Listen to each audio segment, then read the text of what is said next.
I was watering my daisies one crisp morning when I spotted a sleek Tesla nestled against my porch. Its charging cable snaked across my petunias like it owned the place. Not parked nearby, mind you, practically hugging my siding. I froze, hose dripping, staring at the audacity of it. No, I didn't own a Tesla, but I knew that tacky, monogram bumper sticker anywhere. HOA Queen Lisa. My neighbor, the self-appointed dictator of our cul-de-sac, was at it again. I didn't yell or storm over. I just stood there, the hose hissing softly, watching her car leach my electricity while she probably lounged inside, sipping almond milk lattes and drafting fines for unapproved mailbox colors. Something in me clicked, not a loud snap, but a quiet, final shift like a circuit flipping on. This wasn't Lisa's first offense. The first time, I thought it was a mistake. Her battery was low. Maybe she panicked. I unplugged it, left a polite note, and moved on.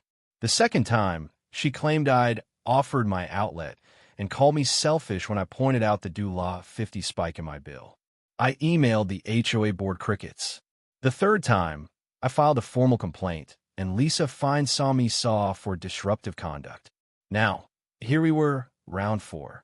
No note, no apology, just her shiny red Tesla plugged into my utility bill like it was her birthright. I walked over, unplugged the charger with a gentle tug, and draped it over the porch rail like a discarded scarf. Then I went inside, brewed coffee, and tried to sit still. I couldn't. My mind raced, my feet paced, and sure enough, 15 minutes later, a sharp, self-important knock rattled my door. Not a neighborly tap. Lisa's knocks carried the weight of someone who regulated lawn heights with a ruler.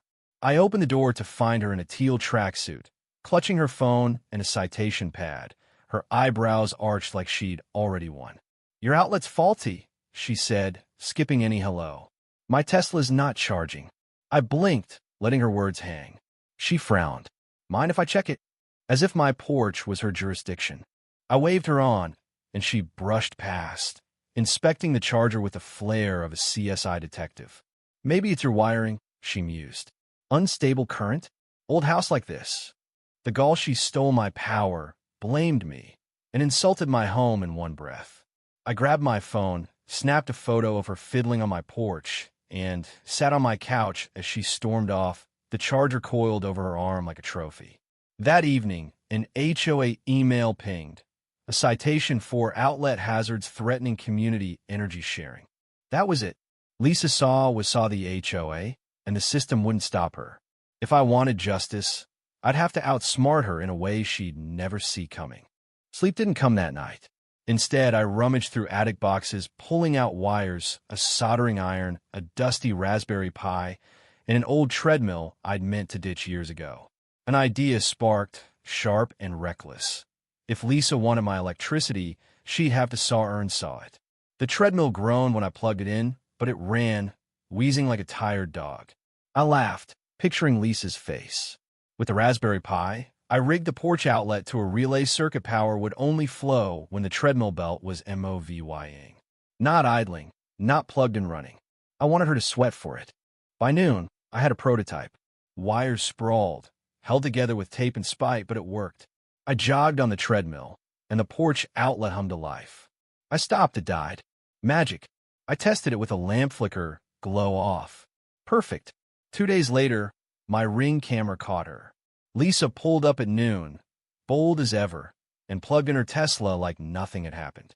She strutted off, purse swinging. I sipped lemonade, watching the footage. Her Tesla's light stayed orange charge. An hour later, she returned, tapping the charger, confusion creasing her face.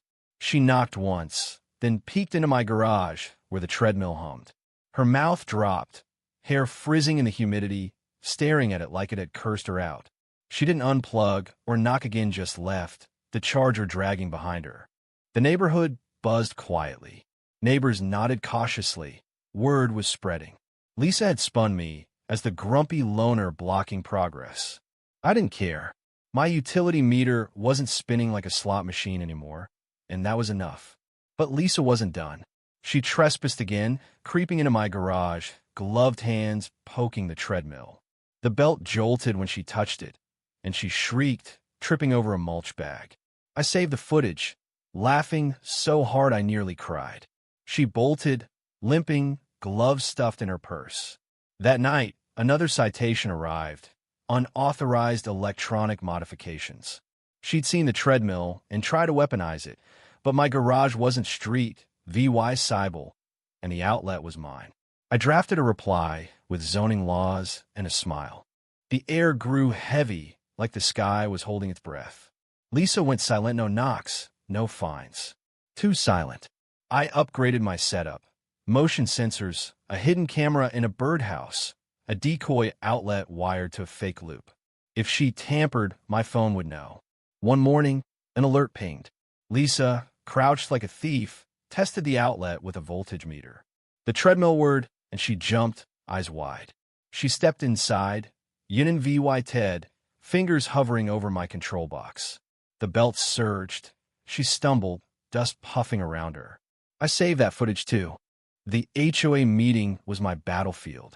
I arrived with a folder blueprints, electrician letters, VY Deos of Lisa trespassing. She sat across, lips pursed, accusing me of harassing her with a treadmill that forced exercise. I laid out my case, my outlet, my property, all legal. Then I dropped the USB with footage of her muttering about rewiring my outlet. The room stilled. Her face paled. I slid over an email she'd sent, joking about making the street power her Tesla. The board shifted. Her grip slipped. I left, her silence louder than any tantrum. Lisa didn't quit. She hired technicians to bypass my system at night. My decoy outlet tricked her Tesla into a fake charge green light. No juice. I caught it all. Her smug grin, the technician's ID badge. I sent the files to the HOA and zoning office anonymously. By Monday, a bulletin announced Lisa's resignation. Inspectors swarmed her house, finding she'd tapped the neighborhood grid. Her Tesla was towed, neighbors watching like it was a parade. The fog lifted. Porches glowed. Voices hummed. Brian, a quiet neighbor, stopped by. "You did it," he said. "That treadmill? Genius." I shrugged. I got tired of being quiet. The neighborhood bloomed. Lisa's house went dark, then sold.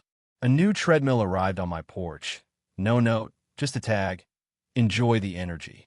The HOA met in Brian's backyard. Burgers sizzling. Teresa elected president. I declined leadership. I didn't want control, just freedom. Lisa sent a letter, cold and short. "I underestimated you. The community's yours." I filed it with her old citations, a reminder of what I'd outlasted. The treadmill stayed, a quiet legend. Neighbors peeked, calling it the HOA slayer. The outlet sat untouched, my porch calm. Somewhere, Lisa was plotting her next move, but here, we were free. And that energy mine, ours was only growing. What would you have done? Let Lisa leech your power or fought back like this? Was the treadmill genius or too far? Should the neighborhood have confronted her sooner? Drop your thoughts below. Hit like if you're Team Treadmill, and subscribe for more stories where the little guy wins big.